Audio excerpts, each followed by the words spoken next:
Hoje eu quero que você olhe para dentro de si.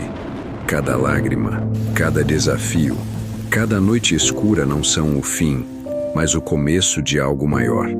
Talvez você tenha enfrentado traições, sentido o peso da escassez ou a dor da ingratidão.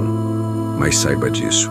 Até as suas maiores feridas são sementes que Deus planta para a sua vitória. Não desista. Continue.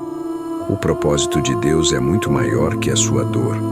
Ele nunca te abandonou. Mesmo nas tempestades, Ele está moldando a sua história.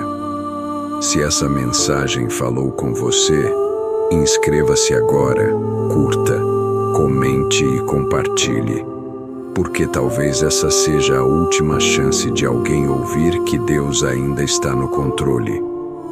Onde o inimigo coloca um ponto final, Deus escreve uma nova história.